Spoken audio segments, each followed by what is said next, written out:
Welcome to this edition of the IFS Zooms In. I'm Paul Johnson, Director of the IFS, and today we're going to focus on the likely impact of school closures on educational inequality and also on the effects they're having on parents. To do that, I'm joined by two of my colleagues, Alison Andrew and Christine Farquharson, who have recently carried out an online survey funded by the Nuffield Foundation of several thousand families to discover just how parents and children have been spending their time during lockdown. The results, I'm afraid, are, if not surprising, certainly worrying. Children from less well-off backgrounds have been spending a lot less time on learning, and especially on active and supported learning since lockdown began. Meanwhile, it's mothers who have felt the brunt of the additional caring responsibilities. So that's the background to what we're going to talk about. But before we go into the results of the work that Christine and Alison have been carrying out, perhaps, Christine, you could just tell us a little bit about the survey that you carried out and what it tells us. Absolutely. We surveyed about 5,000 parents in England in the first 2 weeks of May, and we asked them how they and their children were spending their time during lockdown. So for every hour of the day, we asked them to fill out whether they were doing educational activities or childcare or housework. And we also asked more specific questions about what kinds of education children were doing at home. The survey respondents were diverse and captured people from all sorts of regions, social backgrounds, educational backgrounds, and that meant that we were able to reweight it and make it really very representative of the population of England as a whole. So this is some of the first information that we're getting on how people are actually spending their lives in lockdown when, in some ways we can't really see what's happening beyond their front door. So you've got a nice representative sample across the population. So can you just give us an overview of how children are spending their time, and in particular, how much time they've been spending on educational activities? So we find on average, children are spending around 5 hours a day on educational activities. And if you're looking for a piece of good news from this whole crisis, this is one of the relatively brighter spots in our report. 5 hours a day compares reasonably favorably to the 6 hours, including lunchtime and breaks, that kids would be spending in school in a normal world. So overall, might be surprising to learn, actually, that there seems to be almost as much educational activity going on as the time children were spending at school. But how does that differ between different groups? And in particular, how does that differ between the less well-off and the better off? Yeah, well, when I said that the total amount of time was one of the bright spots, this is where we start to get into the darker territory. I think one of the biggest lessons from our study is that children in richer families are spending much more time on educational activities. We estimate an average of 75 minutes a day more time on education is being spent by children in the richest fifth of households compared to their peers in the poorest fifth of households. Those are big differences. That means that by the time some children start to go back to school on the 1st of June, richer children will have spent 7 days more time on home learning than their poorer classmates. And probably double that if they're not back until September. Absolutely. So what we're looking at here is a real gulf in the amount of learning time that children from different backgrounds are getting.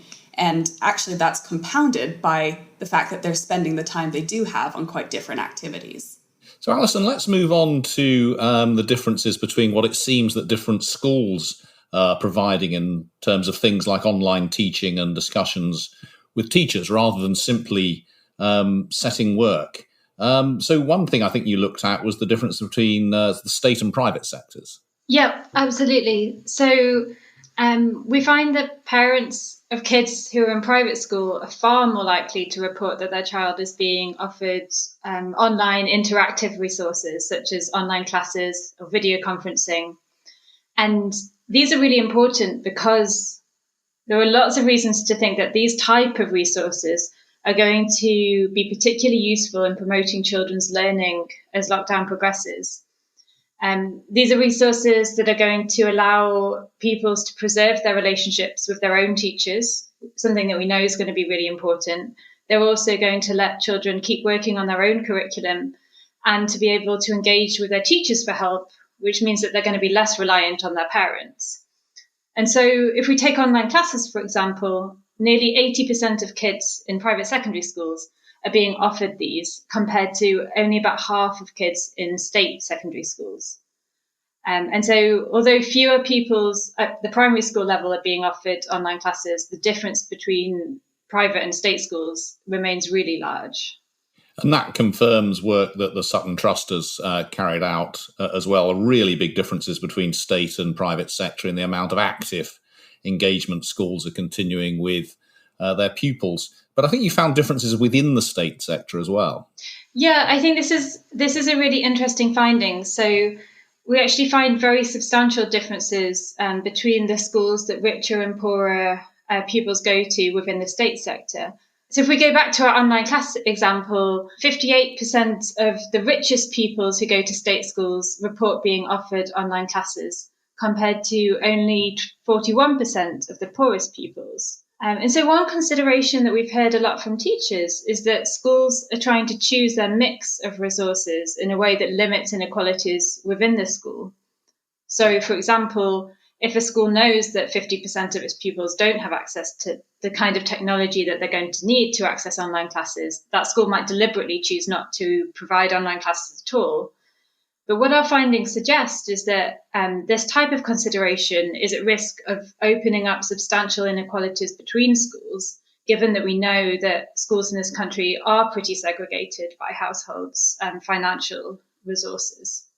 So that's really worrying in terms of what schools are providing, to some extent constrained by what their pupils may have access to, though it seems also constrained by their own decisions. But there's another set of constraints on children, isn't there, that many of those from the poorer backgrounds may simply not have the private study areas and the support from their parents that other children might have. Completely. So we find both of those things, that study space is a particularly important constraint. And this is particularly hard because it's difficult to see how in the short term the government's going to be able to do much about that. They're also less likely to have the technology that they're going to need to access online classes. We know that the government's thinking about how to loosen those constraints. And that's, as you say, something very difficult to change. One thing that people listening may be wondering is, how much does this really matter? I mean, it looks like this will be going on for maybe a term. That's a term out of many years of schooling that young people have. Christine, how much should we worry about this? Are we making a mountain out of a rather small molehill here, in that it is just a short period of time in people's educational careers? I'm afraid we're really not. The differences that we document between poorer and richer students are really enormous. I mean, you're thinking about the equivalent of 3 weeks of full-time school that richer children will have done extra if they're going back at the start of September. And as Alison said, it's not just how much time they're spending, they're also getting more support from their schools, they're also getting more support from their parents, they have more resources at home. Even if you look at something like private tutoring, some rich children, about 12% of the richest students, are spending an hour a day or more with a paid private tutor. That's enormous. And if you set that in the context of previous research, which shows that just an hour a week of extra teaching time can have really very substantial, long-lasting benefits for kids' education, we actually do need to be quite concerned that the inequalities in home learning that we're seeing are going to really widen the inequalities in attainment that were already in place, but that are going to look much bigger when we do get back to the classroom. And when we do eventually get children back, are there things that schools could do, particularly if they had more resource? I mean, should we, for example, be thinking of funding poorer schools more, or encouraging them to do more small group teaching with some of their more disadvantaged pupils? In a lot of ways, this looks like a challenge that's a different scale to what we've seen before, but a similar shape to what we've seen before. We know that for a long time, there have been gaps between poorer and richer students in how well they do at school. And there's been a lot of effort put in from the research community, from teachers, from policymakers, into thinking about what we can do to try and help those particularly disadvantaged students. So applying those lessons that we've built up over many, many years to something that is very different is a much bigger challenge to what we're used to, but has many of the similar features to where thinking has happened in the past. And whether that does mean, smaller, more intensive tutoring for poorer students, whether that means looking at school funding, whether that means thinking about how you're going to manage the process of schools reopening. The important thing, though, is that we start thinking about those kinds of questions now. That's really important in terms of when we do get children back. But obviously, we've seen a lot of debate in the last few weeks and indeed the last few days about when schools should reopen. And the Prime Minister has confirmed that some schools will reopen to some children actually as soon as next week. What do your findings have to say about that debate? So I think this is actually one of the most interesting things that we found. We asked parents if they were given the choice in the first 2 weeks of May when we surveyed them, if they were given the choice, would they send their kid back to school? And we found that fewer than half of parents, substantially fewer than half of parents, would be happy for their child to go back to school. But even more than that, there's a really big difference by income. So in the richest fifth of families, around half of parents would be happy for their kid to go back to school. In the poorest fifth of families, it's only 30%. And that means that we're risking a world where it's the children who are the least able to cope with home learning, who are staying at home, even as their better off classmates go back to school. And that means that it's not just about, do we care about education? Do we care about health and safety? This sort of binary debate. It really is the case that you need to get the health and safety sorted out. You need to make sure that pupils and teachers and parents all feel happy about going back to school in order for anything that the government says about when that should happen to mean anything at all on the ground.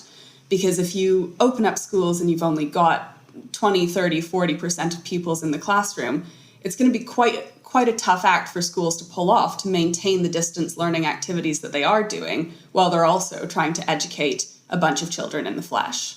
Wow, and that's really quite worrying. There's a lot of reassurance and communication the government's going to need to do, and indeed schools are going to need to do to make a return to the classroom effective.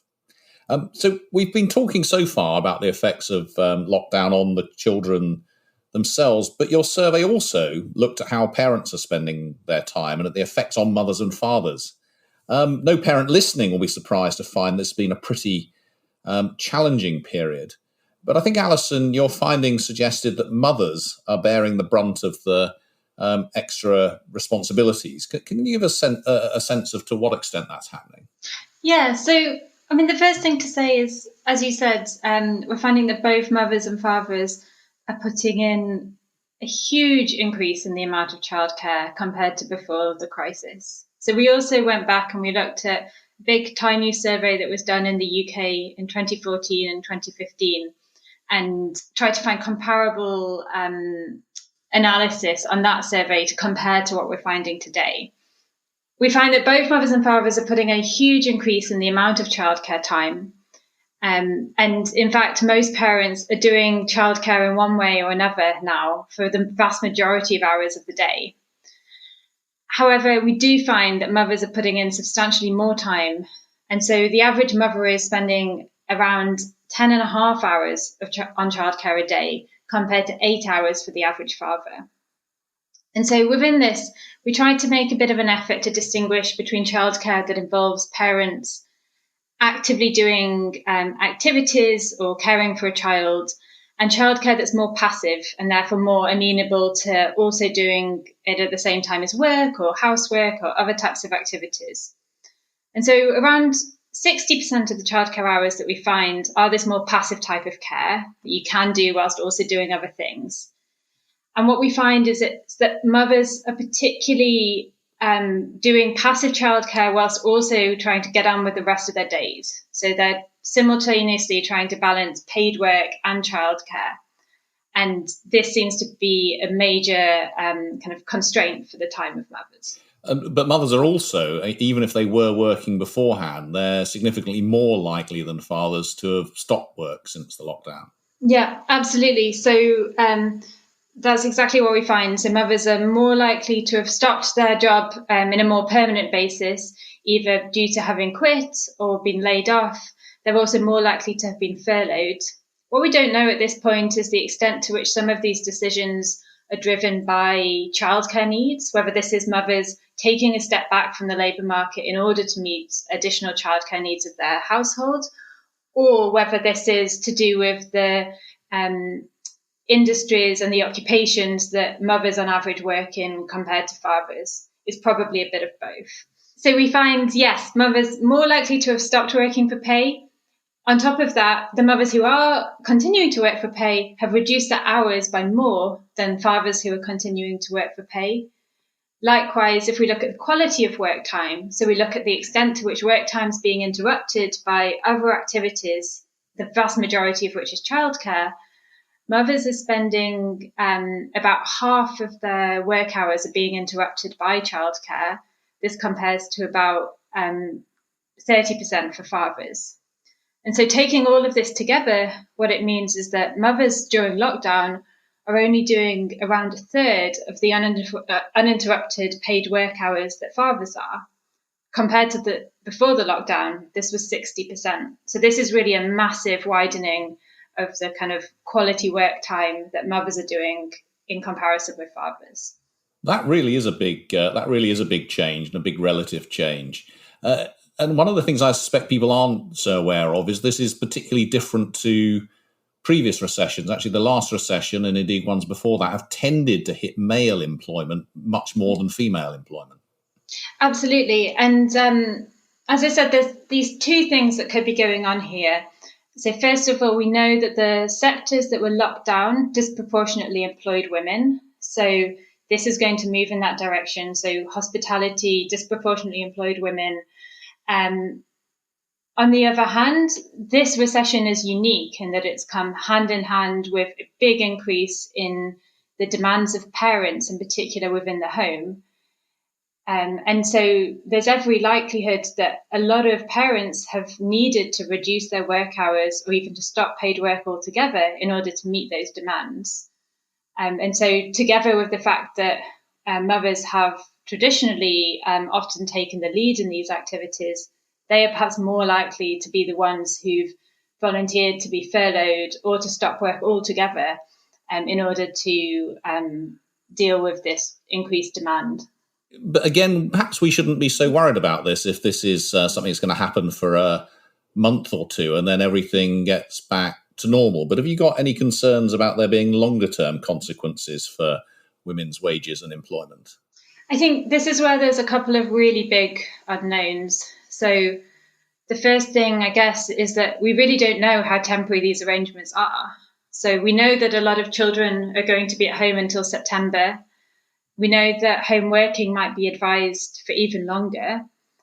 And then also, we've heard a lot about people talking that this crisis might really shake up work arrangements more generally, and we might see home working becoming more of a norm.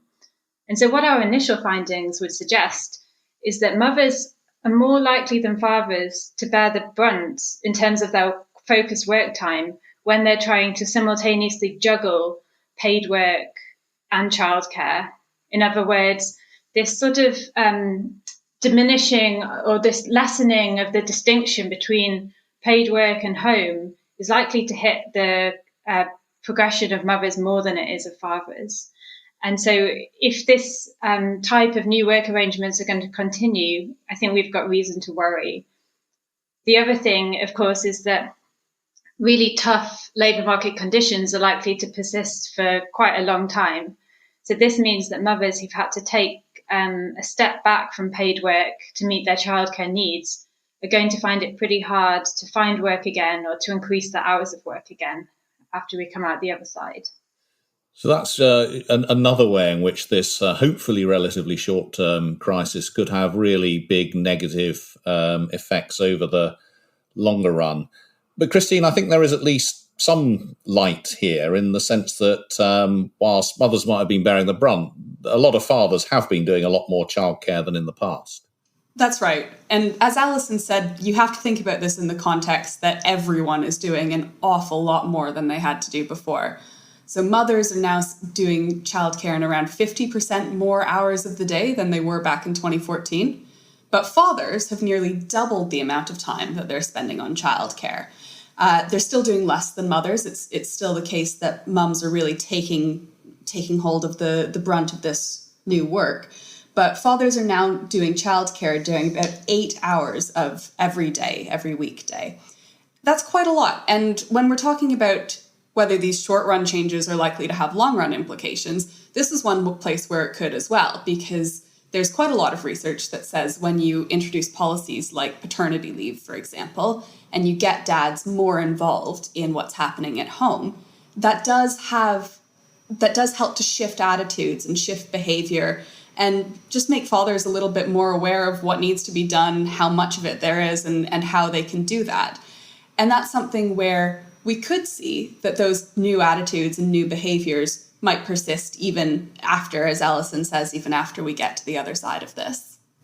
Well, people have been saying that this crisis may change everything. It may change the way we work. It may change society. And for what Alison and Christine have been saying, some of those changes may actually be back to the future, as it were, in the sense of returning to the bigger gaps between the better off and the less well off, returning to bigger gaps between men and women and how they spend their time in the labour market and out of it, although there may be some other impacts, particularly on gender inequality, that move in the other direction.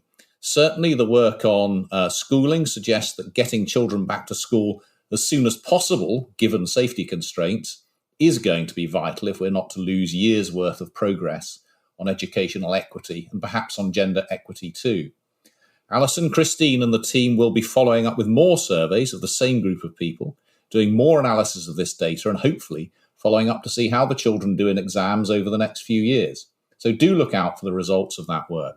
But before then, do tune in to the next edition of the IFS Zooms In. And if you enjoyed this episode, please hit subscribe and rate us.